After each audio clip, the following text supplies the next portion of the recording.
यो हो बहसको साथमा कामना सेवा विकास बैंक, प्रगतिको आधार कामना सेवासँगको कारोबार।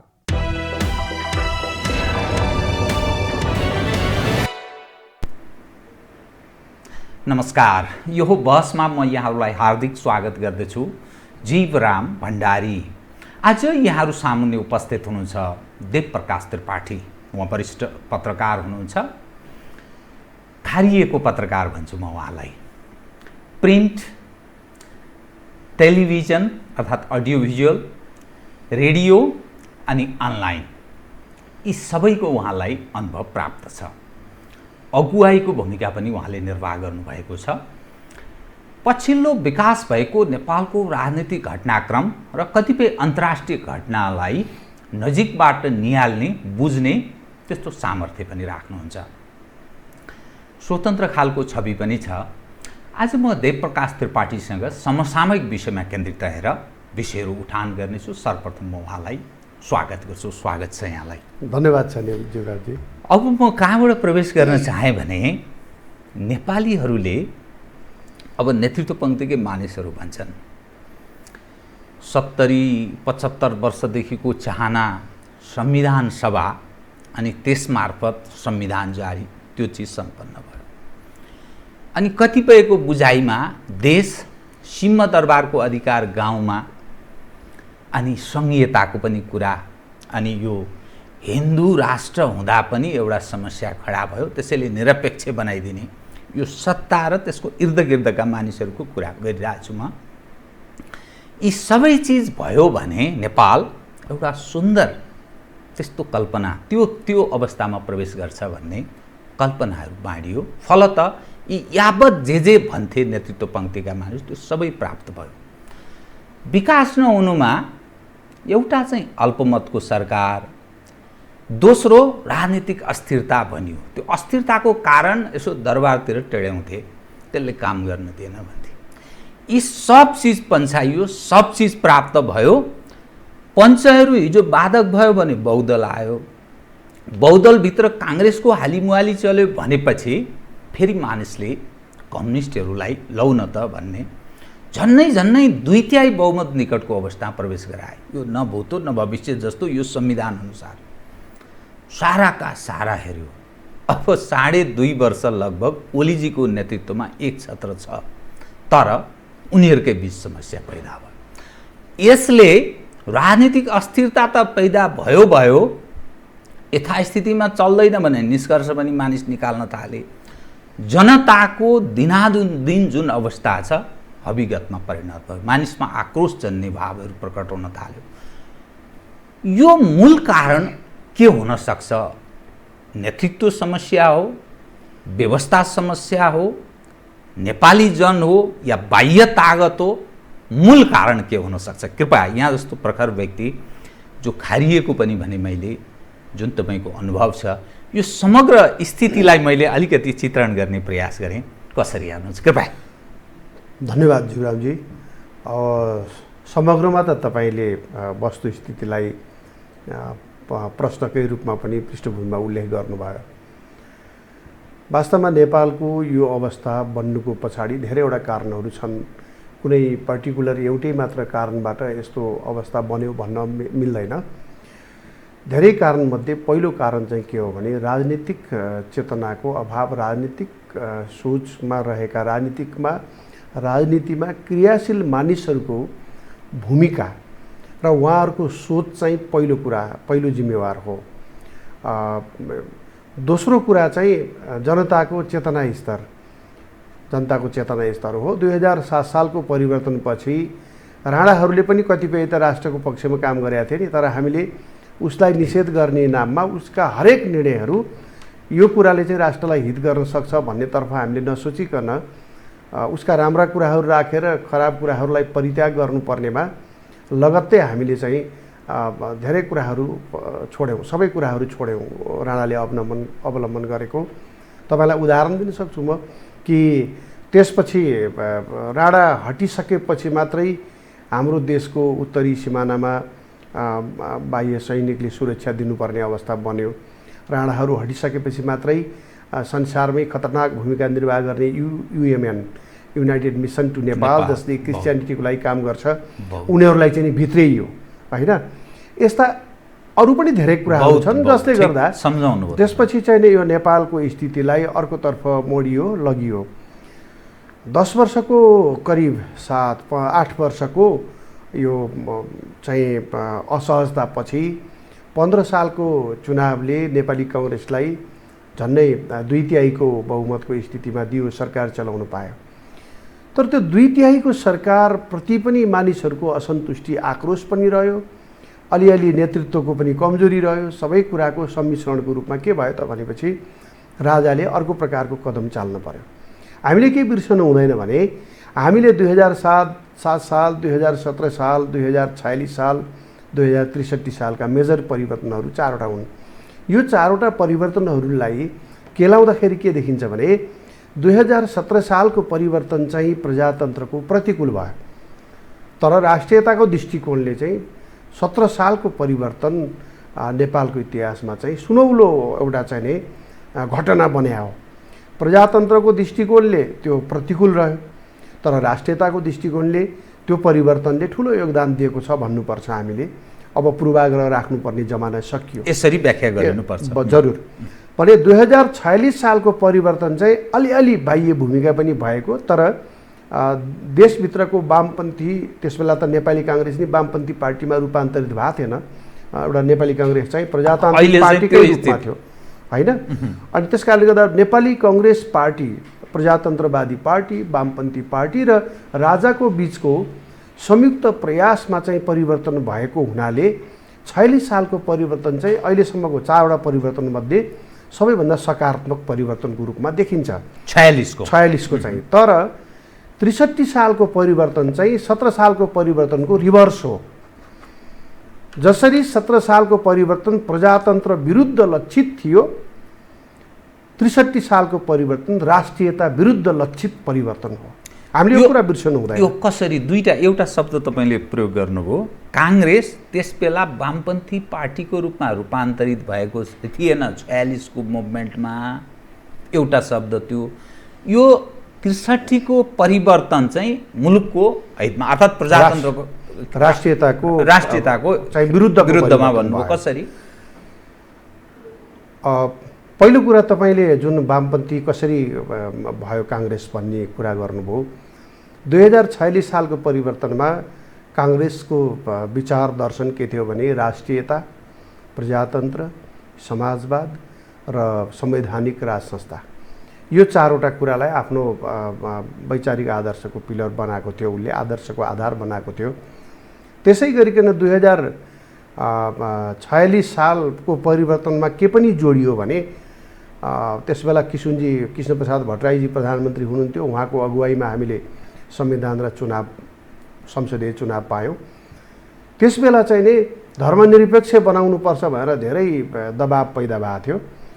किशुनजीले त्यसलाई क्रस गर्नुभयो र धर्मनिरपेक्षता मुलुकलाई हुँदैन, यसलाई चाहिँ नि सनातनी एउटा धर्मसापेक्ष राष्ट्र नै बनाइनुपर्छ, यसको विशिष्ट पहिचान कायम राख्नुपर्छ भन्नेमा अडान लिनुको मतलब के हो भने 46 सालको संविधानले धर्मनिरपेक्षतालाई अस्वीकार गरेर यो धर्मसापेक्ष राष्ट्रलाई स्वीकार गर्नु भने चाहिँ हामीले के बुझ्नुपर्छ भने काङ्ग्रेस धर्मसापेक्षताको पक्षमा पनि थियो। भनेपछि मैले भने राष्ट्रियता, प्रजातन्त्र, समाजवाद र संवैधानिक राज संस्थाको पक्षमा हुँदै फेरि अर्को एउटा कुरा नि थपेको थियो, धर्मको पक्षमा नि काङ्ग्रेस छ भनेर। तर 2063 सालको परिवर्तन जुन चाहिँ विदेशी डिजाइनमा विदेशीहरूद्वारा प्रायोजित मानिसद्वारा निमित्त नायकद्वारा शिखण्डीहरू खडा गरेर जुन प्रकारले चाहिँ हामीलाई प्रजातन्त्र चाहिएको थियो भने प्रजातन्त्र दिने नाममा राष्ट्रियता विरुद्धका एजेन्डाहरू जब हामीलाई चाहिँ जबरजस्ती लादियो, त्यसैको परिणामहरू अहिले भइरहेछ। तपाईँलाई म भन्छु, एउटा राष्ट्र भनेको सिमाना मात्रै होइन नि, एउटा राष्ट्र भनेको त्यो देशको भाषा पनि हो, धर्म पनि हो, संस्कृति हो, परम्परा हो, वेशभूषा हो, भाषा हो होइन। त्यो देशको राष्ट्रियता, राष्ट्र जोगिनी भनेको चाहिँ अनि त्यो देशको मनोविज्ञान पनि हो।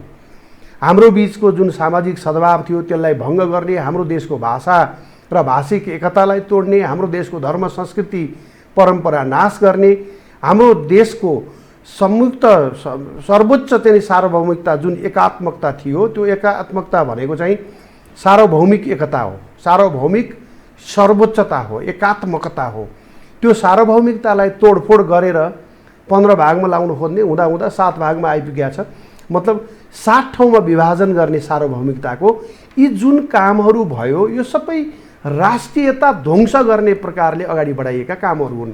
त्यसैले हामी के बुझ्नुपर्छ भने 2063 को परिवर्तन जुन उद्देश्यले भएको थियो, जो यसमा चाहिँ शक्ति केन्द्रहरू बाह्य र आन्तरिक रूपमा जुन शक्ति केन्द्रहरू यसमा इन्भल्भ थिए, उनीहरूको राजनीतिकर्मीहरूको, नेपाली नागरिकता भएका राजनीतिकर्मीहरूको यो महत्त्वाकांक्षा पुरा गरिदिने नाममा विदेशीहरूले आफ्ना एजेन्डाहरू सहित यहाँ प्रवेश गराएको। यहाँ सबै यिनीहरू लाखेहरू हो, नचाउनेहरू नै छ हैन। त्यसले गर्दाखेरिमा समस्या के भयो भने नेपालीले चाहेको बाटोमा नेपाल जान खोजेन, सकेन। नेपालीले नचाहेको बाटोमा राजनीतिक कर्मीहरू मार्फत, अझ त अहिले भन्दा त राजनीतिजीवीहरू मार्फत भनौँ, राजनीतिजीवीहरू मार्फत, राजनीति गरेर जीविका चलाउनेहरू मार्फत नेपाललाई जता लैजान खोजेका थियो, त्यसको परिणामको रूपमा हामी देखिरहेका छौँ। त्यसैले होइन भने राजनीति चाहिँ सबभन्दा उत्तम हुने, सबभन्दा उन्नत राजनीतिक परिवर्तन गरेको भन्ने, अनि देशको अवस्था चाहिँ सबभन्दा खराब हुने, यसबाट बुझ्नु पर्यो नि। त्यसैले सिस्टम होइन, खास गरिकन हाम्रो राजनीतिक नेतृत्वको नियत, इमान्दारीको अभाव, देशकेन्द्रित भावनाको अभाव र दूरदर्शिताको अभावका कारणले यो अवस्था पैदा हुँदै गएको हो भन्ने मलाई लाग्छ। र यसमा चाहिँ अब के छ भने अलि पछिल्लो समयमा एउटा मैले न्याय गर्नुपर्छ। केपी शर्मा ओलीले जुन दृष्टिकोण राख्नुभयो विगतमा, खास गरिकन यो संविधान बन्ने समयहरूमा, त्यसले के गर्यो भनेदेखि अलिकता चेक एन्ड ब्यालेन्सको स्थिति बनायो।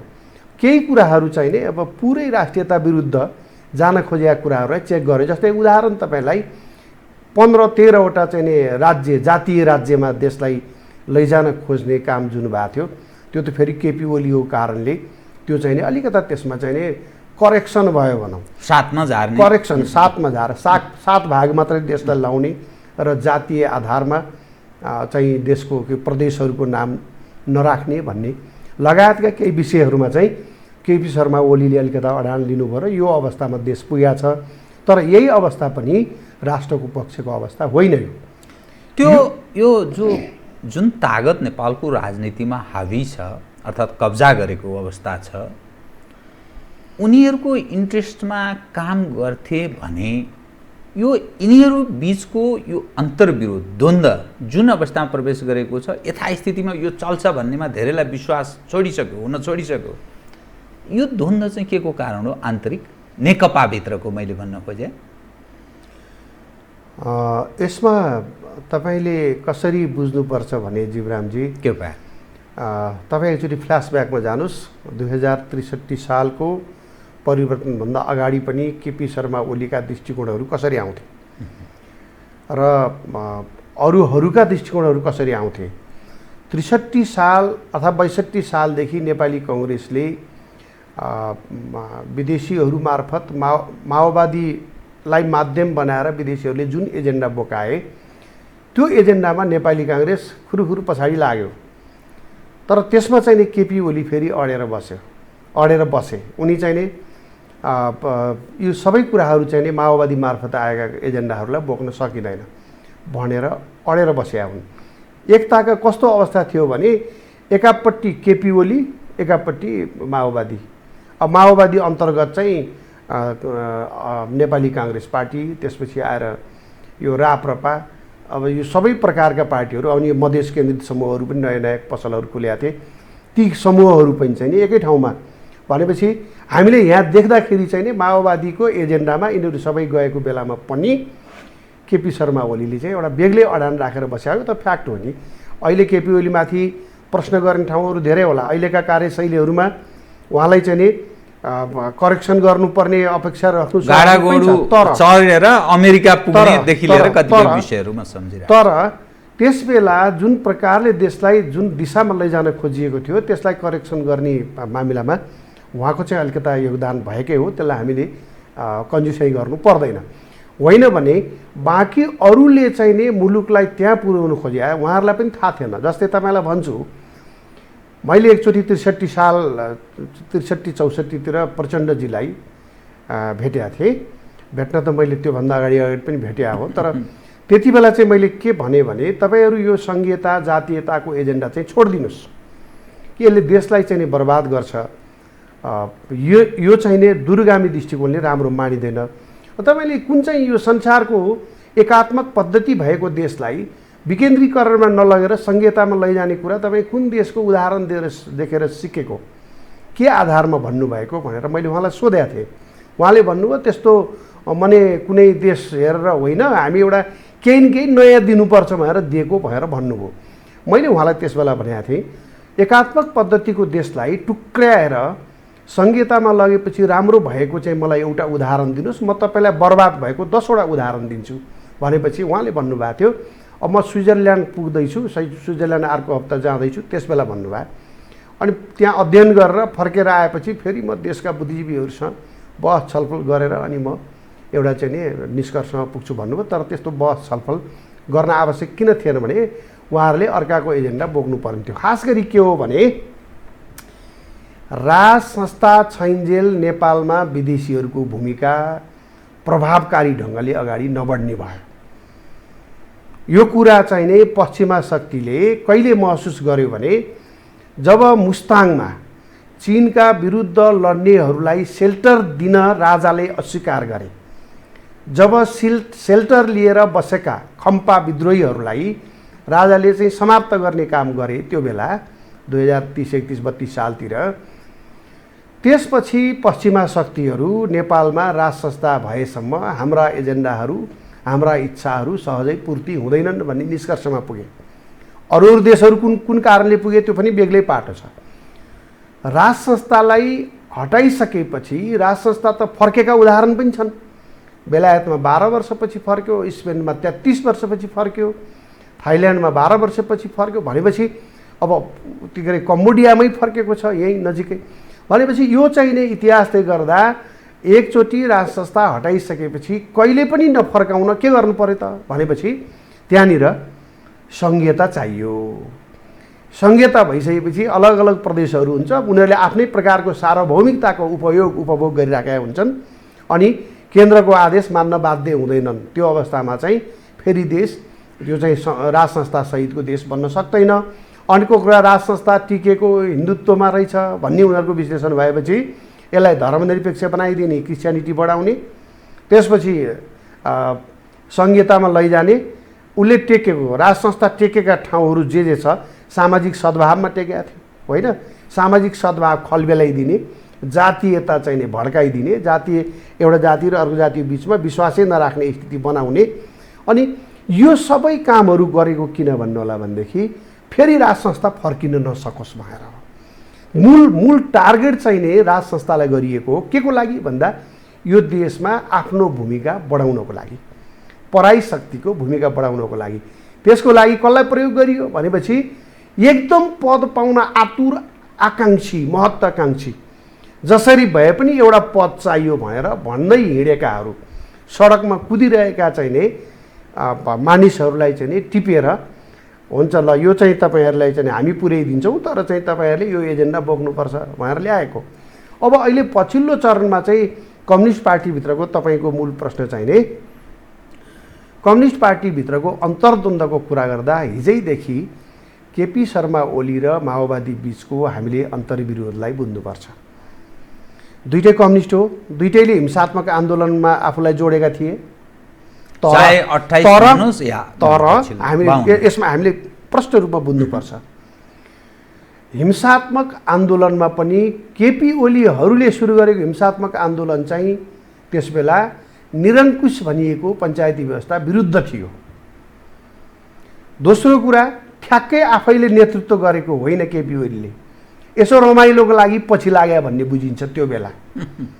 केपी ओलीको भूमिका भनेको पर्सनल्ली हामीले चाहिँ माइक्रो लेभलमा गएर हेर्दा केपी ओलीले 28-29 सालतिर चलेको झापा विद्रोहमा नेतृत्वदायी भूमिका निर्वाह गरे होइन, निर्वाह गरेको कुराहरू सुन्दाखेरि क्रान्तिकारी रोमान्स भन्छ के क्रान्तिकारी रोमान्सको कारणले युवाहरूलाई प्रभावित गर्ने केपी ओली पनि प्रभावित भएको त्यसबेला भन्ने देखिन्छ एउटा कुरा। र त्यसलाई त्यो संलग्नतालाई पनि चाहिँ हामीले आपत्ति जनाउने हो भने त्यो चाहिँ निरङ्कुश भनिएको पञ्चायती व्यवस्थाको विरुद्ध लक्षित थियो। यहाँनिर गम्भीर कुरा के हो भनेदेखि प्रचण्ड बाबुरामको नेतृत्वमा भएको आन्दोलन हिंसात्मक सङ्घर्ष चाहिँ प्रजातन्त्रका विरुद्ध लक्षित थियो। यो एउटा आधारभूत अन्तर हो। यो अन्तरमा हामी गएर के लायौँ भनेदेखि अनि हामीले बल्ल रियल तस्बिरहरू देख्न सक्छौँ कि एकाथरीले निरङ्कुशता विरुद्धको हिंसात्मक आन्दोलनमा आफूलाई सहभागी गराए देखिन्छ। माओवादीले चाहिँ नि प्रजातन्त्रका विरुद्धको हिंसात्मक आन्दोलनको अगुवाई गर्यो होइन भनेपछि पहिलो कुरा त त्यहीँनिर अन्तर थियो। दोस्रो कुरा राष्ट्रियताका सवालमा एजेन्डाहरूमा चाहिँ नि केपी ओलीजीले बेग्लै प्रकारले बोक्नुभयो अनि माओवादीले बेग्लै प्रकारले बोकेका थिए र यही क्रममा चाहिँ नि यो दुईटा पार्टीको एकता नाम उस्तै भए पनि काम फरक थियो, चरित्र फरक थियो, गन्तव्य फरक थियो। अनि केपी ओली भनेको पटक पटक निर्वाचनमा सहभागी भएर जनताबाट अनुमोदित भएको मान्छे र मान्छेहरूको समूह त्यसबेलाको नेकपा एमाले। अनि अर्को पार्टी भनेको जनताको बिचमा अनुमोदित हुन जान खोज्दाखेरिमा जनताले नपत्याएर अस्वीकार गरेको मानिसहरूको समूह। हेर्नुहोस् फेरि दुईटाको बिचको अन्तर। मानिसहरूले अस्वीकार गरेपछि अनि बन्दुक बोकेर हिँडेकोहरूको समूह एउटा, मानिसहरूले स्वीकार गर्दै गएको र नेपाली काङ्ग्रेसको सशक्त विकल्पको रूपमा बुझेको चाहिँ फेरि अर्को शक्ति। भनेपछि यसको पृष्ठभूमि नै फरक छ, अभ्यासहरू नै फरक फरक ढङ्गले हुँदै आएको छ। र पछिल्लो चरणमा यो दुई पार्टीको चुनावी गठबन्धन हुनुमा शेरबहादुर देउबाजीको ठुलो योगदान छ। उहाँले स्थानीय निर्वाचनमा माओवादीलाई भोट हाल्ने निर्णय लिइसकेपछि त्यसपछि संसदीय निर्वाचनमा चाहिँ चुनावी गठबन्धन गर्नुपर्ने अवस्थामा नेकपा एमाले अर्थात् केपी ओलीजी त्यो बेला पुग्नुभयो। त्यो बाध्यात्मक थियो, त्यो कुनै रहर थिएन, त्यो कुनै सैद्धान्तिक कारणले भएको एकता थिएन। त्यसै गरिकन अब आयो अर्को चरणको कि पार्टी एकीकरण। पार्टी एकीकरण चाहिँ दुई थरीको फरक फरक उद्देश्य, फरक फरक एचिभमेन्ट हासिल गर्ने प्रयास स्वरूप भएको थियो। त्यो के थियो भने पृथक चरित्र, पृथक खालको विचारलाई, पृष्ठभूमिलाई त्यो मिलाइदिने काम चाहिँ आन्तरिक मात्रै थियो कि बाह्य थियो या के चिज थियो? त्यसमा म आउँछु। पहिलो कुरा हामी के बुझ्नुपर्छ भने आन्तरिक दुईजना नेताहरूको बिचको बाध्यता चाहिँ के थियो त भन्ने कुरा आउँछ। त्यो के थियो भने चुनावी गठबन्धन चुनाव जित्नको लागि भयो। त्यसमा शेरबहादुरजीको ठुलो योगदान छ दुईटा कम्युनिस्ट पार्टीलाई मिलाइदिनुमा। त्यति बेला चाहिँ संसदीय निर्वाचनमा एक भएर चुनाव लडे तापनि पार्टीको एकीकरणको सम्भावना चाहिँ परिपक्व भइसकेका थिएन। त्यो किन भयो भने यदि नेकपा एमाले संसदमा आवश्यक पर्ने बहुमत 138 स्थानमा विजय हासिल गर्न सके भए पार्टी एकीकरण हुँदैन थियो। केपी ओलीको पार्टीलाई प्राप्त भयो 121 स्थान। अब 17 स्थानको अभाव भयो। भइसकेपछि एउटा पार्टीसँग गठबन्धन नगरी सत्ता नचल्ने भयो। अनि माओवादीसँगै चुनाव लडेको छ, एक प्रकारको दबाब त उहीसँग सरकार बनाउनुपर्छ भन्ने एउटा माहौल त्यसै गरी बनिरहेको थियो। तर बहुमत नआइसकेपछि एमाले के कुरामा बाध्य भयो भने अब माओवादीलाई नै लिएर सरकार नचलाए पार्टीभन्दा बाहिरको प्रचण्ड चाहिँ घातक हुन्छ, 6 महिना पनि सरकार चलाउन दिँदैनन् भन्ने केपी ओलीको विश्लेषण त्यही बेला रह्यो। त्यो चाहिँ अहिलेको व्यवहारले पुष्टि गरिरहेछ होइन। 6 महिना पनि सरकार चल्न दिँदैन बाहिर भएको प्रचण्ड भनेपछि पार्टी अनुशासनमा ल्याएर बाँध्ने र अनि त्यसपछि सरकार चलाउने भन्ने उद्देश्यले केपी ओलीजी पार्टी एकीकरणको पक्षमा गएको देखिन्छ भने प्रचण्डजी चाहिँ केपी ओलीको स्वास्थ्य कमजोर भएको हुनाले पार्टी एकीकरणमा आएको, अरू कुनै कारणले होइन। उहाँले के देख्नुभयो भने उहाँ धेरै दिन सक्रिय हुन सक्नुहुन्न, उहाँको स्वास्थ्य स्थिति अत्यन्त कमजोर छ। त्यसले गर्दाखेरिमा पार्टी एकीकरण गरियो भनेदेखि त म त एकैचोटि पार्टीको यति ठुलो पार्टीको पनि सम्पूर्ण मालिक मै हुने, सम्पूर्ण सत्ता त उहाँको लक्ष्य नै छ होइन। भविष्यमा पनि उहाँले यो पार्टी एक ढिक्का रहेको अवस्थामा, उहाँले यो पार्टीको सर्वेसर्वा हुन पाएको अवस्थामा उहाँले आफू बाँचिन्जेलसम्म देशको पनि सर्वेसर्वा भइराख्नेतिर देशलाई लैजान खोजिया त्यो हामी बुझिराखेका छौँ, देखिराखेका छौँ। उहाँका बडी ल्याङ्ग्वेजहरूले देखाइराखेका छ, महत्त्वाकांक्षाले काम अभिव्यक्ति र दस्तावेजहरूले देखाइराखेका छ। त्यसकारणले अब यो पृष्ठभूमिमा हो, एकताको कारण पनि दुई थरीको फरक फरक थियो।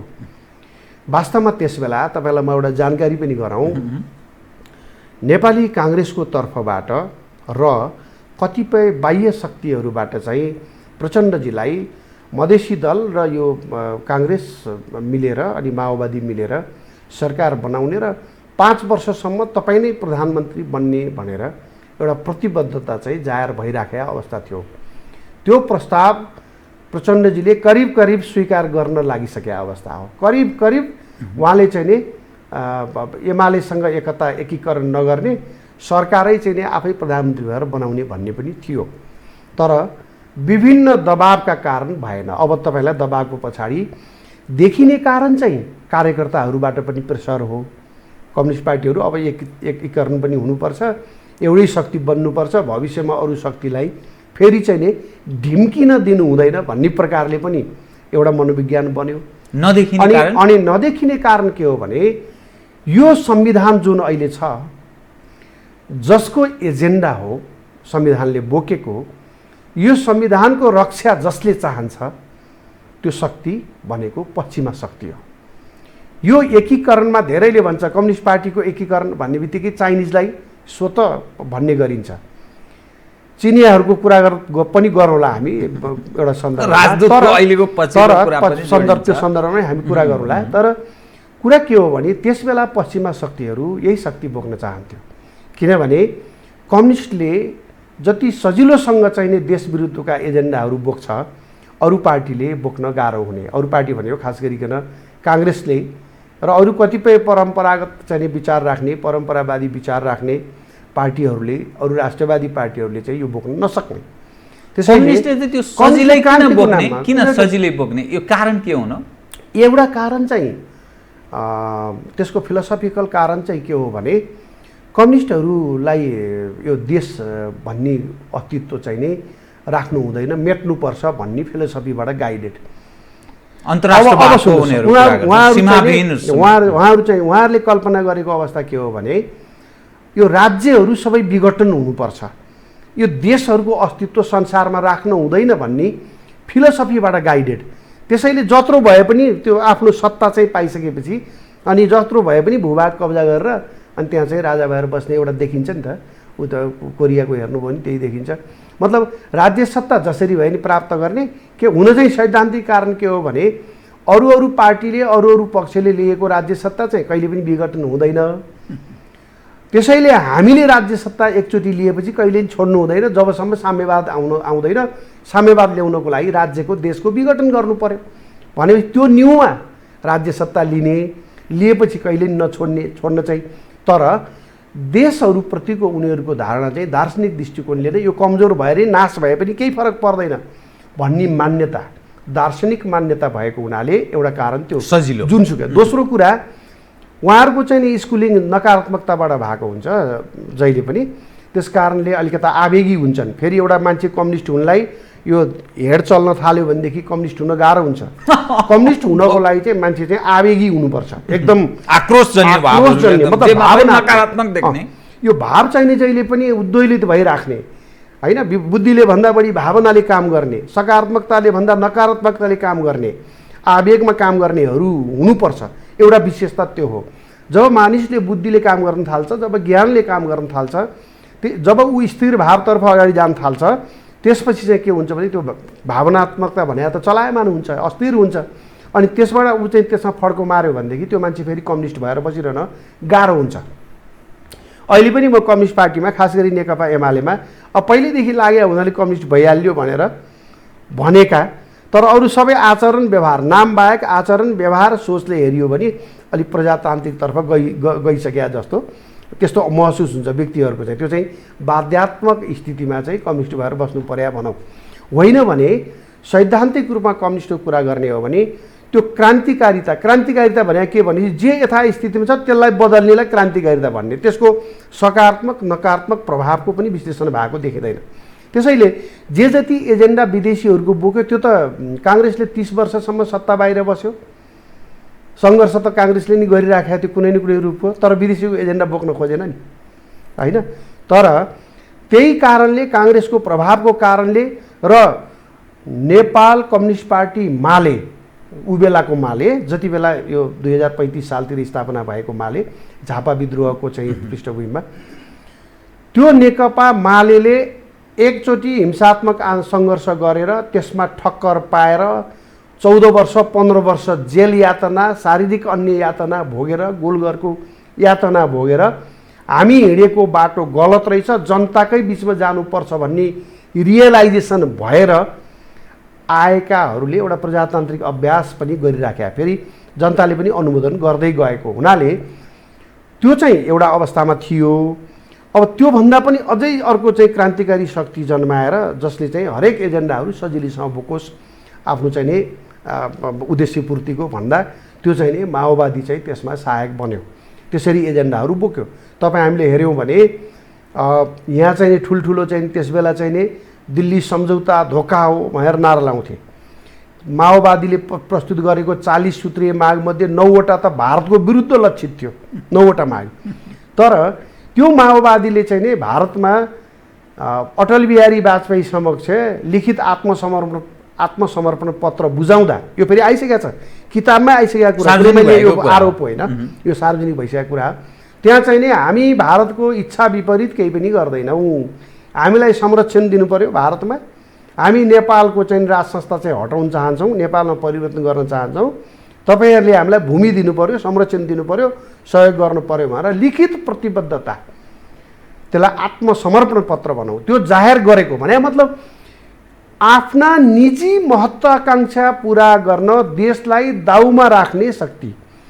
कालान्तरमा यस्तो बनाइयो यो नेपालभित्रको परिस्थिति कि माओवादीको एजेन्डाको विरोध गर्ने जति प्रतिगामी, माओवादीलाई बोकाइएको एजेन्डा जति, त्यो पनि तपाईँलाई रोचक कुरा भन्छु। त्यो एजेन्डा कसरी सेट गरियो नेपालभित्र, कसरी गरियो भने यो त ठुलो कुरा छैन। तपाईँ केही नामहरू हेर्नुहोस्, स्तम्भकार बनेका, ओपिनियन मेकर बनेका 2062 सालदेखि विभिन्न दैनिक पत्रिकाहरूमा ओपिनियन मेकर बनेर रातारात उदाएका केही 1.5 दर्जन जति नामहरू छ।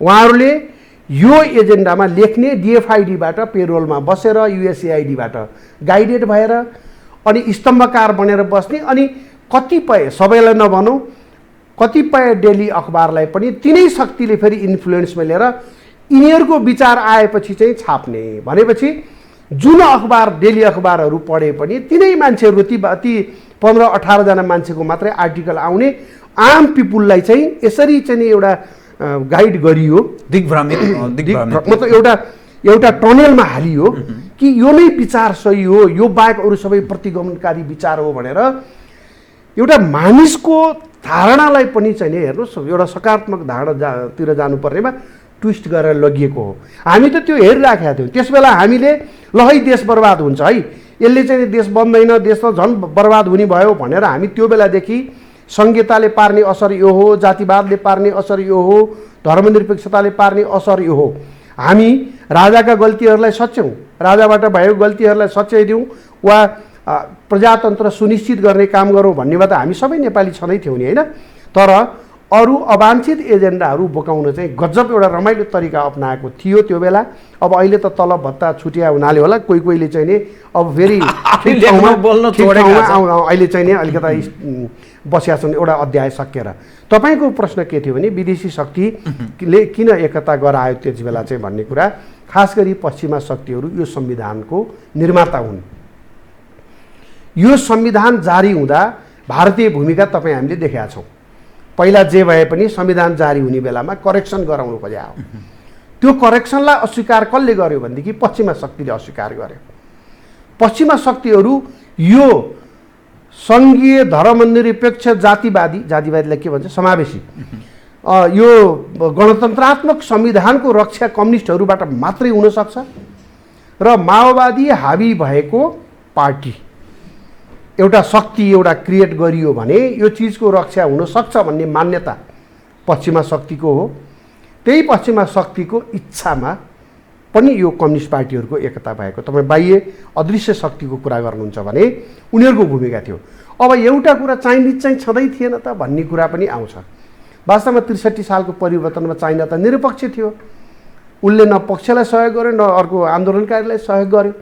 त्यसले गर्दा एक प्रकारको दूरीको स्थितिमा थियो चाइना।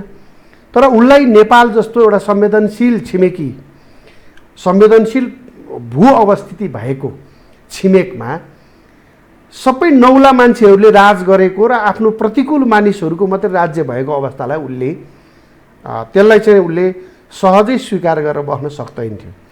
कुनै न कुनै रूपमा आफ्नो अनुकूल परिस्थिति बनोस् भन्ने अवश्य चाइनाले पनि चाह्यो र नेपाली काङ्ग्रेसमाथि त्यो प्रकारको भरोसाको स्थिति यो चाइनाले चाहिँ अब नहुन सक्थ्यो, नसोच्नु स्वाभाविक थियो। अब मधेस केन्द्रित समूहहरू पनि चाहिँ झन् चाइनिजले भरोसा गर्नुपर्ने स्थिति थिएन। बरु जे जस्तो हुन्छ बरु यही कम्युनिस्ट पार्टीभित्रै चाहिँ नि हामीले अनुकूल परिस्थिति बनाउन सक्छौँ भन्ने उनीहरूले रणनीति बनाएन भन्ने कुरा चाहिँ होइन, बनाएकै हुनुपर्छ। उनीहरू पनि यो एकताकै पक्षमा हुन सक्छन् भन्ने देखाउँछ। फेरि नाम त कम्युनिस्ट पार्टी छ र जब नेपाल कम्युनिस्ट पार्टीले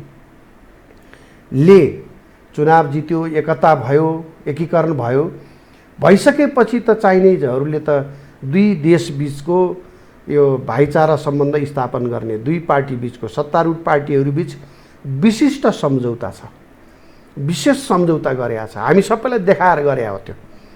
हालसारै भारत र चीनको बिचमा तनाव पैदा भएपछि अनि त्यो सङ्केत दिनको लागि नेपाल कम्युनिस्ट पार्टीले चाहिँ चिनिया कम्युनिस्ट पार्टीबाट प्रशिक्षण लिएको। यो भनेको के हो भनेपछि हामी कतापट्टि छौँ, हामीलाई हेर भनेर एउटा सङ्केत दिन खोजे। पश्चिमाहरूको इन्फ्लुएन्स नेपाल कम्युनिस्ट पार्टीभित्र हुँदै पनि यो कम्युनिस्ट पार्टी चाहिँ अल्टिमेटली बस्ने भनेको चाहिँ फेरि चाइनिजसँगै हो, चाइनिजसँगै निकट भएर बस्ने हो। केही नेताहरू मात्रै चाहिँ चाइनिजको प्रतिकूल, चाइनिजको विश्वासमा नपरेको हो। अल्टिमेटली कम्युनिस्ट पार्टी चाहिँ सबैभन्दा नजिक भएर बस्ने चाइनिजसँगै हो। त्यसैले यो एकता होस् भन्नेमा एउटा त केपी ओलीको सरकार स्थिर होस् भन्नका लागि पनि चाइनिज पनि एकतामा गयो, किनभने केपी ओलीले चाइनिजहरूसँग अलि बेग्लै प्रकारले सम्बन्ध बनाएको देखिन्छ होइन। अर्को चाहिँ कारण के हो भने एउटा कम्युनिस्ट पार्टी भयो भने त्यहाँभित्रबाट मित्रहरू खोज्न सकिन्छ, मित्रहरूलाई स्थापित गर्न सकिन्छ होइन भन्ने चाइनिज सोचले पनि काम गरे देखिन्छ। भनेपछि के हो भने चाइनिज भूमिका चाहिँ बेग्लै उद्देश्यले यसमा देखिन्छ, एकीकरणमा बेग्लै प्रकारले देखिन्छ। तर पश्चिमा भूमिका चाहिँ सबभन्दा बलियो थियो। के को लागि? संविधानको रक्षाको लागि। म तीनटा विषय यहाँलाई जोडेँ है त, यो अलिक स्पष्ट बडा तपाईँले सबै धेरै कुरा आम दर्शकलाई बुझाउने ढङ्गले नै प्रस्तुत भइरहनु भएको छ। एक, यो सारा जो मञ्चन भइरहेछ, यो मञ्चन हुँदा प्रजातान्त्रिक भन्छ नि त काङ्ग्रेस आफूलाई, त्यो नेपाली काङ्ग्रेस कहाँ छ? एक। दोस्रो, मिलेनियम च्यालेन्ज कर्पोरेसनको नाममा पार्टीभित्र नेपाल कम्युनिस्ट पार्टी नेकपाभित्र उत्पन्न बवन्डर यदि यिनीहरू पश्चिमाबाट गाइडेड हुन् भने किन देखियो? दुई। तेस्रो, भारतसँगको अहिलेको केपी ओली नेतृत्वको सरकारसँग यो उत्पन्न भएको समस्या, आन्तरिक ठुलो तनावको अवस्था छ। वार्ता पत्राचार पनि हुन नसक्ने अवस्थामा प्रवेश गरेको छ। तेस्रो, चौथो फेरि मैले जोडेँ, यो ढङ्गले ओभरग्राउन्ड खुलेर चिनियाहरू नेपालको आन्तरिक मामिलामा यति खुलेर क्रियाशील, जो भारतीय राजदूतको अथवा पश्चिमाहरूको हामीले बढेको पनि देख्यौँ, बेलायतको पनि त्यस्तै अमेरिकनहरूको पनि देख्थ्यौँ। चिनियाहरू यो ढङ्गले आएका थिएनन्। तर जुन बेला नेपाल कम्युनिस्ट पार्टी नेकपामा ठुलो समस्या पैदा हुन्छ त्यस बेलामा चिनिया राजदूत घर घरमा दौडेको, केही समय पहिले पनि दौडिएको, प्रचण्डजीको, माधवजीको, ओलीजीको घरमै पुगेको, फेरि 2 दिन अगाडि मात्रै माधवजी कहाँ, त्योभन्दा अगाडि राष्ट्रपतिलाई नै उहाँले भेट्नु भएको रहेछ, थुम्थुम्याउनु भएको, प्रयास गर्नुहोस् भनेर भने। यो चारवटा विषय अलि जोडिएको हुनाले यो तस्बिरलाई कसरी हेर्नुहुन्छ? यो अलि विरोधाभास जस्तो पनि देखिन्छ। यो कोर्स कहाँ जान प्रवेश गर्न खोजेको पहिलो कुरा चाहिँ यो नेपाल कम्युनिस्ट पार्टीभित्र हामीले के बुझ्नुपर्छ भने अर्को एउटा सूक्ष्म विश्लेषणको पाटो छ। अब धेरै प्रकारको व्यक्ति र धेरै प्रकारको समूहहरू मिलेर बनेको कम्युनिस्ट पार्टी हो। त्यसमा चाहिँ एनजिओ आइएनजिओको प्रभाव पनि व्यापक छ। एनजिओ आइएनजिओ भनेपछि कहाँबाट फन्डिङ हुन्छ तपाईँ हामीले थाहा पाएकै कुरा हो। निश्चय नै त्यो एनजिओ आइएनजिओसँग सम्बन्धित मान्छेहरूको कनेक्सन बेग्लै छ। तपाईँले त्यो एनजिओ आइएनजिओ के एनजिओ फेडरेसनको अध्यक्ष के भएको मान्छे त अमेरिकाको राजदूतै बनाइदिएको छ। त्यो पनि कम्युनिस्ट पार्टीले। र ती राजदूतको तपाईँलाई याद छैन जीवरामजी, ती राजदूतको चाहिने काम 2072 सालमा अहिलेको यो संविधान जारी गर्ने क्रममा उहाँले टेलिफोन गरिकन अमेरिकाबाट टेलिफोन गरिकन नेपाली नेताहरूलाई डिसी संविधान जारी गराउने पक्षमा छ। भारतले केही पनि गर्न सक्दैन, तपाईँहरू जारी गर्नुहोस्। भारतसँग डिसी अमेरिकाले कुरा गरिसक्यो, तपाईँहरू चाहिँ निर्धक्क भएर जारी गर्नु संविधान भनेर नेपालको राजदूत अमेरिकाको प्रतिनिधि भएर चाहिँ नेपाली नेताहरूलाई संवाद गरेको यो तपाईँ खोज्नु होला होइन। मतलब एनजिओ आइएनजिओ कर्मीहरू कसरी काम गर्थे र कसको कनेक्सन छ भन्ने कुरा त्यो एउटा ख्याल गर्नु होला। त्यसैले हाम्रा कूटनीतिज्ञहरूको भूमिका, नेपाल कूटनीतिज्ञ पनि नभनौँ, एनजिओ कर्मी हो, कुनै पार्टीसँग जोडिएको एनजिओ कर्मी, त्यही आधारमा राजदूत बनाइयो। अनि राजदूत बनाएपछि उसले भूमिका निर्वाह गर्यो के भनेपछि डिसीको तर्फबाट सन्देश दिने काम चाहिँ नि यहाँ नेताहरूलाई फोन गरिकन त्यसो बेला यदि नेताहरूले झुट बोल्नु भएन भने यो भएको हो भन्नुहुन्छ, त्यो हाम्रो जानकारीमा छ। त्यसमा ठुलो भूमिका थियो उहाँको संविधान जारी गराउनेमा। हामी त हेरिरहेको थियौँ धेरै मानिसहरू भारतसँग अन्तर्विरोध गरेर एकदम स्वाभिमानी भएर रातारात स्वाभिमानी बनाएका थिए यिनीहरू, बनाएका छन् छैनन् त्यो कुरा होइन। संविधान जारी गर्ने बेलामा कसैको ठुलो आड भरोसा थियो र भारतको पुरानो संस्थापनको पनि आड भरोसा थियो। त्यसैले संविधान जारी गर्दा पुरानो संस्थापनको पनि त्यसमा संलग्नता देखिन्छ। यो संविधान जारी गराउनुमा पुरानो संस्थापन जोसँग मिलेर काम गरिराखेका थिए र त्यसपछि पश्चिमा शक्तिहरूको विशेष जोडबलमा जारी भएको संविधान भनेपछि यहाँभित्र पश्चिमाहरूको इन्फ्लुएन्स पनि बलियो छ नेकपाभित्र। त्यसपछि चिनियाहरू चाहिँ पछि जोडिँदै गएको त्यो बेग्लै भावनात्मक सम्बन्ध, खास गरी कार्यकर्ता पङ्क्तिमा नेताहरूले जति बेइमानी गरे पनि त्यो तल्लो तहको कार्यकर्ता कम्युनिस्ट भएको नाताले त्यो चाहिँ नि कम्युनिस्ट देशका प्रति, कम्युनिस्ट विचारका प्रति, कम्युनिस्ट समूहका प्रति चाहिँ उनीहरूको बेग्लै सद्भाव हुन्छ। त्यसले एउटा दबाब बनाउँछ के केन्द्रीय नेतृत्वलाई। म आफू बाहिर जान खोज्यो भने पनि त्यसलाई एउटा ट्र्याकमा ल्याउने काम गर्छ। त्यो भित्रको कम्युनिस्ट पार्टीभित्रको परिस्थिति हो त्यो। त्यसैले त्यहाँभित्रको अन्तर्विरोध चाहिँ धेरै थरीको सेवक भएर काम गर्दा, निमित्त भएर काम गर्दा, शिखण्डी बनेर काम गर्नेहरूको पार्टीमा धेरै प्रकारको शक्तिहरूले खेलिराखेका हुन्छ। एउटा कुरा त्यो हामीले बिर्सन हुँदैन। दोस्रो कुरा केपी ओली, प्रधानमन्त्री केपी ओलीको चाहिँ अब प्रधानमन्त्री केपी ओलीको बाध्यता के हुनसक्छ भने यसलाई हामीले छुट्याएर हेर्दाखेरि पुराना सरकारहरूले गरेका निर्णयहरूलाई निरन्तरता दिने काम नयाँ सरकारले नर्मल्ली गर्नुपर्ने हुन्छ। फेरि केपी ओली एकजना राष्ट्रवादी भए तापनि केपी ओलीको वरिपरि हेर्नुभयो भनेदेखि कस्ता अनुहारहरू छन्, सबैजना पश्चिमबाट गाइडेड मानिसहरूको इन्फ्लुएन्स चाहिँ केपी ओलीमाथि देखिन्छ। त्यसकारणले एमसिसीको बारेमा केपी ओली व्यक्तिगत धारणा राख्न स्वतन्त्र हुनुहुन्न। एउटा चाहिँ सरकारको पूर्व निर्णयहरूलाई निरन्तरता दिनुपर्ने कारणले पनि उहाँ स्वतन्त्र हुनुहुन्न। दोस्रो चाहिँ उहाँको पार्टीमा, उहाँको टिममा भएका अधिकांश मानिसहरू कहाँबाट गाइडेड छन् भनेर खोजियो, तिनको चाहिँ पृष्ठभूमि खोजियो, तिनको कनेक्सन खोजियो भने ती कोही पनि पश्चिमभन्दा टाढा छैन। त्यसले गर्दाखेरि पनि एउटा परिस्थिति बन्यो। अब अर्कोतिर चाहिँ नि प्रचण्डजीहरूले चाहिँ नि एमसिसीको प्रकरणमा चाहिँ नि फरक धारणा राख्नुपर्ने के कारण पर्यो भने एउटा कारण चाहिँ जुन हतियार भेटिन्छ केपी ओलीलाई प्रहार गर्ने, केपी ओलीले जे गर्न खोज्नुहुन्छ त्यहीँनिर अडचन पैदा गरिदिने एउटा उद्देश्य पनि देखिन्छ। केपी ओलीले एमसिसी फेल गर्न खोजे भएदेखि उहाँहरू पास गर्नु भएर दौडिनुहुन्थ्यो, एटिच्युड त्यो देखियो होइन। अनि केपी ओलीले चाहिँ नि पास हुँदा पनि हुन्छ, यसलाई पास गरौँ भन्ने सोच बनाएपछि यसलाई फेल गरौँ भनेर हिँड्या हो होइन। अर्काको दृष्टिमा जसरी भए पनि सरकारलाई असफल बनाउने एउटा त्यो खालको सोचले, मनोविज्ञानले पनि काम गरेर देखिन्छ।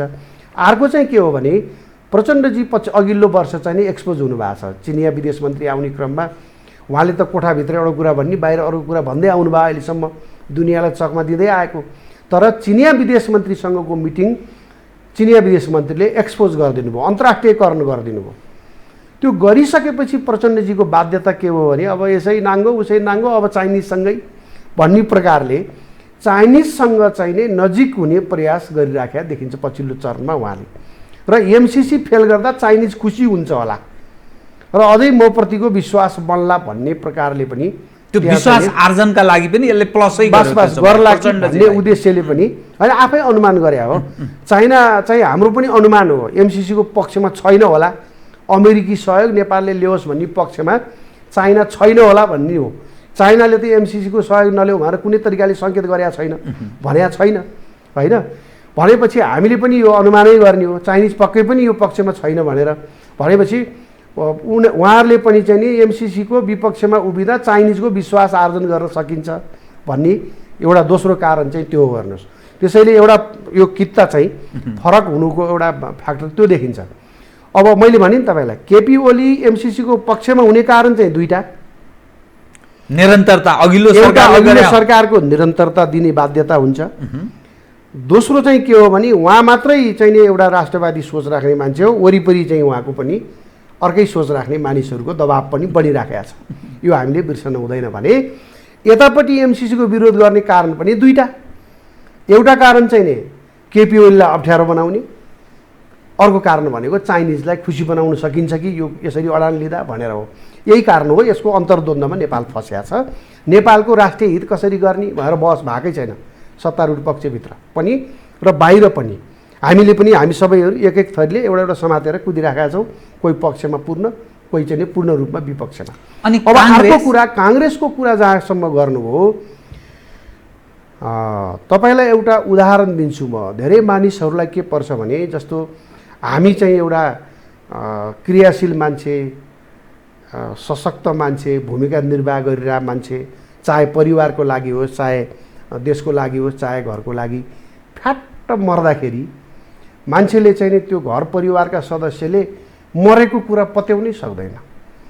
गएर गाला सुमसुम्याउने, माया गर्ने, मेरो राजा कहाँ थियौ, कस्तो थियौ, उठ भन्ने, आँखा खोल भन्ने। अब मरिसकेका त छ नि त, तर त्यो थाहा पाउनलाई र मरिसक्या हो भन्ने अनुभूति त्यो परिवारका सदस्यलाई हुनलाई केही वर्ष लाग्छ। हेर्नुहोस् त्यो आत्मा उडिसक्यो होइन। मान्छेको शरीर जलाएर आउँदाखेरि पनि त्यो घरको मान्छेहरूलाई, परिवारका सदस्यलाई यो सदस्य मरेकै छैन, यहीँ वरिपरि घुमिरहेछ, अब भरे आइपुग्छ, भोलि बिहान आइपुग्छ भन्या जस्तो मनोविज्ञान हुन्छ। काङ्ग्रेस पार्टी त मरिसक्यो, तर त्यो पार्टीमा लाग्ने कार्यकर्ता र त्यो पार्टी देख्ने मानिसहरूलाई चाहिँ यो पार्टी जिउँदैछ भन्ने भ्रम परेको छ। आत्मा बिनाको पार्टी हो, विचार बिनाको पार्टी हो। अर्काको एजेन्डाको पछि लाग्ने पार्टीलाई स्वतन्त्र पार्टी, मौलिक पार्टी भन्न मिल्छ? नेपाली काङ्ग्रेसले हिजोको दिनमा जे जस्ता एजेन्डा बोकेका थियो, जुन आदर्श विचार सिद्धान्त थियो, आज त्यो रहेन।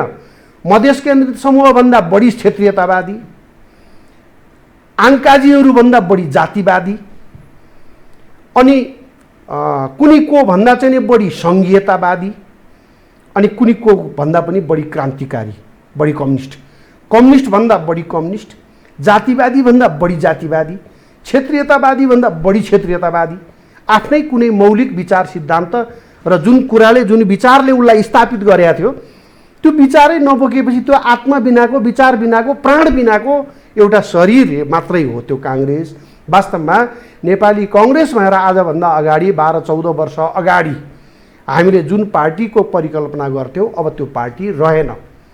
आश गर्ने ठाउँ काङ्ग्रेसबाट अब के त्यति धेरै है। यस्तो हुनसक्छ अरूको बिग्रियो भने उसले बेला बेला सरकार चलाउने मौका पाउन सक्छ।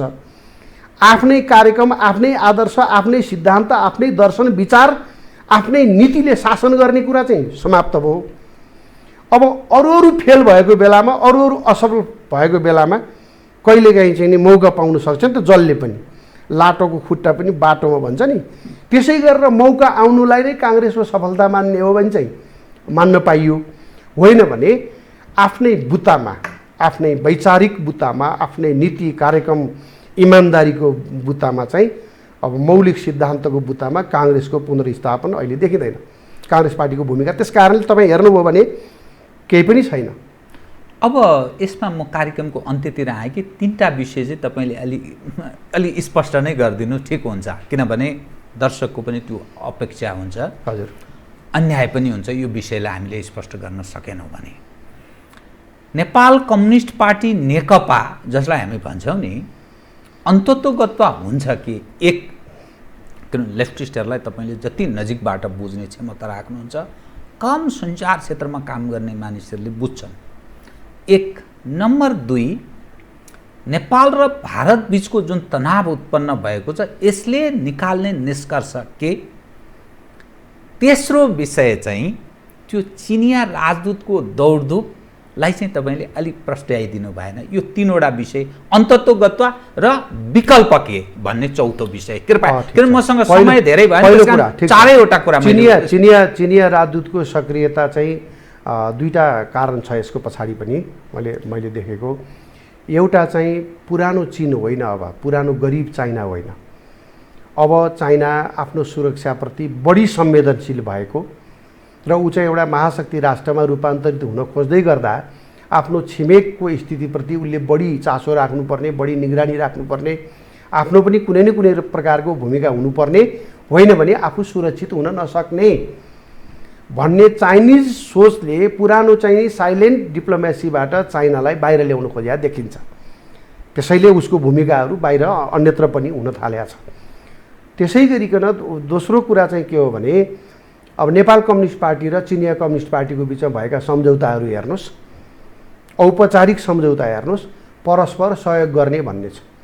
एकअर्काको हित चिताउने, हित चिताएर व्यवहार गर्ने, एकअर्कालाई सहयोग गर्ने, एकअर्कालाई बिग्रिन नदिने भनेर त उहाँहरूको बिचको त्यो लिखित सम्झौतामै भएको हुनाले अब भाइचारा सम्बन्ध भएको कम्युनिस्ट पार्टी बिग्रिन खोज्दा, भत्किन खोज्दा चाइनिज राजदूतको भूमिका हुन जाने कुरा त्यसरी स्थापित भयो। यसलाई हामी यसरी बुझौँ। अब यो चाहिँ ठिक कि बेठिक भन्नुभयो भनेदेखि कुनै पनि देशका राजदूतहरूले यसरी आन्तरिक मामिलालाई प्रभावित गर्ने भूमिका निर्वाह नगरेको राम्रो। हिजो पनि यो गलत थियो, अहिले पनि यो गलत हो, भोलि पनि यो गलत मान्नु पर्दछ सैद्धान्तिक रूपमै। तर नेपालमा के भइदियो भने आफ्नो पक्षमा हुने विदेशीको भूमिका चाहिँ स्वागत योग्य मान्ने, आफ्नो विपक्षमा हुने भूमिका मात्रै विदेशी हस्तक्षेप हुने, यो मान्यताबाट नेपालको राजनीतिक नेतृत्व र राजनीतिक यो कार्यकर्ता भनौँ अचेल त दासहरू भन्ने गरेका छ क्यारे, किनभने त्यहाँ प्रतिवाद नहुने हुनाले कार्यकर्तै भनौँ हामी, त्यो तल्लो तहमा चाहिँ नै त्यो चाहिँ नै एक प्रकारको धारणा बनिएको छ हेर्नुहोस्। किनभने आफ्नो पक्षमा भयो भने त्यो कार्यकर्ताले पनि स्वागत गरिदिन्छ विदेशी हस्तक्षेपलाई, होइन। यो हामीले धेरै पहिलादेखि अभ्यास गर्दै आएको त्यही छौँ, त्यहाँ करेक्सन हुन जरुरी छ। अब जहाँसम्म अर्को चाहिँ नेपाल कम्युनिस्ट पार्टीको भविष्य के देख्नुहुन्छ, कसरी टुङ्गेला भन्ने कुरा छ। यही रूपमा रहन्छ कि अथवा कता? नेपाल कम्युनिस्ट पार्टीभित्र 2 विपरीत ध्रुव, विपरीत चेतका मानिसहरू छन्, विपरीत गन्तव्यका। केपी ओली यति बेला के चाहनुहुन्छ भनेदेखि प्रजातान्त्रिक प्रक्रियाद्वारा निर्वाचित प्रधानमन्त्री म, मेरै नेतृत्वमा चुनाव लडेर 121 सिट पार्टीले जितेको र प्रजातन्त्रमा आवधिक निर्वाचन हुन्छ र त्यो अवधिभरिका लागि चाहिँ त्यही व्यक्तिले शासन गर्छ, त्यही व्यक्ति प्रधानमन्त्री हुन्छ। विशेष अवस्था सिर्जना भएमा, महाभियोग लागेको अवस्थामा वा हटाउने पनि प्रक्रिया छ। हटाउनु पर्ने अवस्था नआएसम्म प्रजातान्त्रिक प्रक्रिया भनेको जस्तै तपाईँलाई अमेरिकामा 4 वर्षको लागि राष्ट्रपति छानिन्छ। अब अहिलेको राष्ट्रपति त वास्तवमा चाहिँ हामीलाई त बिजाउँछ भने त्यो अमेरिकी जनतालाई कति बिजाएको होला, तैपनि त्यहाँ चाहिँ सहेर 4 वर्ष पुरा गर्न बाध्य भयो नि अमेरिकी जनता। त्यस्तै हो हेर्नुहोस्, प्रजातान्त्रिक पद्धतिमा छान्ने बेलामा विचार गर्नुपर्छ, छानिसकेपछि हामीले चाहिँ नि अब त्यसलाई बेहोर्नुपर्छ, होइन। भनेपछि केपी ओलीजीलाई हामीले राम्रो मान्छे ठानेर चुनाव जितायौँ, नेपाली जनताले जिताएको हो नि त। अनि उहाँले म 5 वर्ष शासन गर्छु भन्नुभयो, 5 वर्ष स्मुथली चलाउन पाऊँ भन्ने मानसिकताबाट केपी ओली गाइडेड। तर चाहिँ नि प्रचण्डजीहरू चाहिँ नि अहिले नै हटाएर अहिले नै ठिक ठाउँमा चाहिँ नि परिस्थितिलाई आफ्नो अनुकूल बनाउन सकिएन भने हामी चाहिँ नि समाप्त हुन्छौँ, कमजोर हुन्छौँ भन्ने उद्देश्यबाट प्रचण्डजीहरू अहिले पनि चाहिँ सम्पूर्ण सत्ता प्राप्तिको इच्छाबाट मुक्त हुनु भएको छैन। केपी ओली आफ्नो कार्यकाल पुरा गर्न चाहनुहुन्छ स्मुथली, प्रचण्डजी चाहिँ नि सत्ता लिएर त्यसपछि चाहिँ पुराना कमी कमजोरीहरूलाई सच्याउँदै जस्तो कटुवाल प्रकरण जस्तो नगरिकन अब त्यस्तो एक्सिडेन्ट चाहिँ नि हुने खालका घटनाहरू नगरिकन परिपक्व ढङ्गले सम्पूर्ण सत्ताको मालिक बन्ने ठाउँमा पुग्न चाहनुहुन्छ। दुईटाको बिचको अन्तर यो छ। त्यसैले मलाई के लाग्छ भने यो सामान्य अवस्थामा यो दुईटा पक्ष चाहिँ अब सँगै जान सक्दैन, धेरै लामो समय टिक्न सक्दैन। अब केपी ओलीजीले नै राजनीतिबाट हात धुनु पर्यो, निष्क्रिय भएर बस्नु पर्यो भने त्यो चाहिँ प्रचण्डको नेतृत्वमा जान्छ त्यो नेकपा भन्ने पार्टी, र त्यसपछि नेकपा चाहिँ के हुन्छ, प्रजातान्त्रिक भूमिकामा रहँदैन। त्यसपछि नेपाल चाहिँ एउटा देशसँग टाँसिएर बस्ने, संरक्षणमा बस्ने, जसरी उत्तर कोरिया कसैको संरक्षणमा बसेर एक प्रकारको दादागिरी गरिराखेका छ, ठिक त्यसै गरी नेपाल पनि उत्तर कोरिया बन्न सक्ने सम्भावना हुन्छ। त्यसैले हामीले हेर्ने के हो भने केपी ओलीका हजार कमजोरी होलान्, प्रधानमन्त्रीका रूपमा उहाँले काम गर्न नसकेका कुराहरू होलान्, तर उहाँलाई विस्थापन गरेर नेपाल कम्युनिस्ट पार्टी भित्रैबाट चाहिँ नि अर्को पक्ष हाबी हुँदाखेरिमा देश कता जान्छ। जसरी हामीले हिजो राज संस्था फालिसकेपछि सबै समस्याको समाधान हुन्छ भनेका थियौँ, आज कुन ठाउँमा आइपुगेका छौँ। धेरै नेपालीले पश्चाताप गर्न थालेका छन् हिजो जुलुसमा गएकोमा, होइन हिजो यसको विरुद्धमा लागेकोमा आजको अवस्थाले गर्दा। भने केपी ओली हटाइसकेपछि जुन प्रकारको योभन्दा नि वर्ष परिस्थिति जुन बन्न गइराखेको छ, जुन देखिन्छ, त्यो वास्तवमा शोचनीय कुरा छ। केपी ओलीलाई करेक्सन गरेर अगाडि लैजाने कि चुनाव भइसक्यो, जितिसके 5 वर्ष त पुरा गर्नै पर्यो, प्रजातान्त्रिक मूल्य मान्यता हो। त्यसैले गर्दा यदि केपी ओली राजनीतिमा अरू 5-7 वर्ष क्रियाशील भइराख्नुभयो भने एउटा माओवादी चिन्तन छ नि जुन देशको अधिनायकवादी चिन्तनबाट गाइडेड, त्यो चिन्तनलाई चाहिँ नि समाप्त गर्न केपी ओलीको ठुलो भूमिका हुन्छ।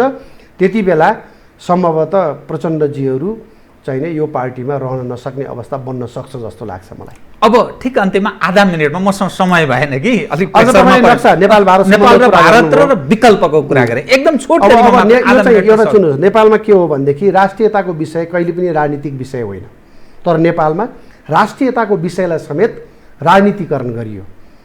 नेपाल र भारत त छिमेकी देश हो, छिमेकी हाम्रो चाइनासँग पनि बोर्डर इस्यु थियो, बोर्डर प्रब्लम थियो, अहिले पनि कतिपय ठाउँमा छ भने भारतसँग पनि हाम्रो 71 भन्दा बढी ठाउँमा चाहिँ सिमानाको समस्या थियो। त्यो अधिकांश सल्टाएर दुई ठाउँको मूल रूपमा दुई ठाउँको बाँकी थियो, एउटा कालापानी क्षेत्र एउटा सुस्ता भने त्यसको लागि कमिटी पनि गठन भएको थियो यो मिलाउने भनेर।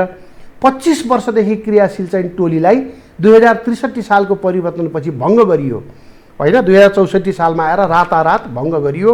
न हामी सिमानाका समस्या मिलाउन लाग्यो यो बिचमा, अनि रातारात अनेक अर्कै ढङ्गले राजनीतिक उद्देश्यले चाहिँ नि विषयलाई यो बाँदरको घाउ जस्तो गरेर कोट्याएर ठुलो बनाइयो। हामी छिमेकीहरूसँग झगडा गरेर बस्न सक्दैनौँ, बस्नु हुँदैन पनि भने यो विषय 60 वर्ष करिब 59 वर्षदेखि भारतले आफ्नो सेना ल्याएर राखेको छ, अनि हाम्रो नेपालको नक्साबाट त्यसलाई बाहिर पारेर नक्सा बनाएको छ पहिले नै, होइन पहिले पनि त त्यसो भए किन गरियो भन्ने पनि हामीले समीक्षा गर्नुपर्थ्यो। अब नयाँ समस्या के भयो भने एक त नेपाल भारत सम्बन्ध अलि स्थिर ढङ्गले अलि स्थायी ढङ्गले बिग्रियो, तनाव बढ्यो। त्योभन्दा गम्भीर प्रश्न अर्को उठ्याछ, अब हाम्रो नेपाली भूमिभित्र भारतीय सेना छ, अब हामीले त्यो मान्नु पर्यो नक्सा बनेपछि। नेपाली भूमिभित्र भारतीय सेना हटाउन नखोज्नु नसक्नु भनेको के हो भने नेपाली भित्र भारतीय सेना बस्न हामीले दिएका छौँ। अब त्यहाँ त 8-9 वटा कतिवटा ब्यारेक छ, कुनै ब्यारेक चाहिँ नि थानकोटमा ल्याएर राखौँ, अब यो नेपाली भूमि नै हो, थानकोटमा ल्याएर राखौँ, एउटा ब्यारेक चाहिँ नि भोजपुरमा राखौँ भनेर त्यो ब्यारेकले निर्णय गर्यो भने, त्यो त्यहाँको सरकारले निर्णय गर्यो भने के हुन्छ? विदेशी सेनालाई नेपाली भूमिभित्र राखिसकेपछि त्यो भूमि सेना त फिर्ता गर्नु पर्यो नि त। अब हाम्रो भूमि हो भने, होइन भने विदेशी सेना बसेको ठाउँ हाम्रो होइन भन्न सक्नु पर्यो। त्यसले एउटा जटिलता पैदा गरिसकेका छ र यसले नेपाल भारत सम्बन्धमा उत्पन्न गरेको जटिलता त बेग्लै छ, यो अलि स्थायी हुने भयो। अर्को चाहिँ नि गम्भीर प्रश्न त्यसरी पनि उठ्छ। मलाई लाग्छ 2031 सालमा सिक्किम चाहिँ भारतमा विलय भइसकेपछि राजा वीरेन्द्रले 32 सालमा नेपालको नक्साबाट त्यो पछाडिको जुन हाम्रो लिम्पियाधुरासम्म समेटिएको जुन नक्सा थियो पुरानो, त्यो नक्साबाट त्यो भूमि नै हटाउने पर्ने कारण हामीले खोज्यौँ भने हामी यो विषयमा कति अल्झिनु हुन्छ, कति अल्झिनु हुँदैन, यसको समाधान कसरी गर्नुपर्छ भन्ने एउटा निष्कर्षमा हामी पुग्न सक्छौँ। अप्सन अब एज अ पोलिटिकल अप्सन आधा मिनटमा है मसँग समय भएन। अब मैले सोधिहालेँ, त्यस कारणले यो जटिल विषय हो, यसको अलि लामो व्याख्या गर्नु पर्थ्यो जीवरामजी। कुरा के छ भने अब एउटै उपाय फेरि पनि कुटनीतिक माध्यमबाट समाधान खोज्ने। नेपाल र भारतको बिचमा वा नेपाल र चीनको बिचमा लडाइँ हुन मिल्दैन। लडाइँ गर्ने कुरा नेपालले अब कल्पना गर्न खोज्दैन, त्यो हुँदैन। लडाइँबाट समाधान हुन सक्दैन। लडाइँ भएछ भने पनि फेरि पनि कुटनीतिक माध्यमबाटै चाहिँ हामी एउटा सम्झौतामा पुग्नुपर्ने हुन्छ। त्यसैले कुटनीतिक माध्यमबाट सल्टाउने र भारतलाई त्यो भूमि नभएको हो भने त्यसको सट्टामा हामीले के लिने, नेपालले त्यो विषयमा नेपाल स्पष्ट हुनु पर्यो। सकिन्छ, अब हामीले नक्सामा समेट्यौँ, हाम्रो लाल पूर्जा अनुसारको हामीलाई उपभोग गर्न देऊ भनेर भारतलाई मनाउन सक्नु पर्यो। मनाउन सकिँदैन भने त्यो जमिन हामी छोड्छौँ, वैधानिक रूपमै छोड्छौँ र हामी चाहिँ त्यस बापत तपाईँहरूले हामीलाई नेपालीलाई यो सुविधा दिनुहोस्, या त तपाईँ झापाबाट सोझै बङ्गलादेश जोड्ने बाटोको सुविधा दिनुहोस् भन्न सक्नुहुन्छ, या सक्छौँ हामी, या चाहिँ नि त्यस्तै प्रकारको विवाद चाहिँ नि सुस्तामा छ। सुस्ता क्षेत्रको जमिनमा जहाँ चाहिँ 147 वर्ग किलोमिटर जस्तो लाग्छ मलाई, त्यो भूभागमा यसरी मिलाउँ, त्यहाँ तपाईँहरूले हामीलाई अलिकता कन्सिडर गर्नुहोस्, त्यसो भए भएर जान सक्छौँ। त्यसैले विकल्पहरू छ, तर त्यो कुटनीतिक माध्यमबाटै यसको समाधान गर्नुपर्छ। यसलाई राजनीतिकरण अब गर्नु हुँदैन। हस्, धन्यवाद छ है यहाँलाई। हस्, धन्यवाद जीवरामजी। आदरणीय दर्शकवृन्द, उहाँ हुनुहुन्थ्यो देवप्रकाश त्रिपाठी, पत्रकार, समसामयिक विषयमा केन्द्रित रहेर गरिएको कुराकानी।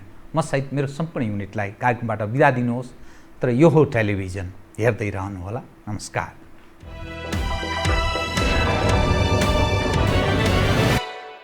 यो हो बहसको साथमा कामना सेवा विकास बैंक, प्रगतिको आधार कामना सेवासँगको कारोबार।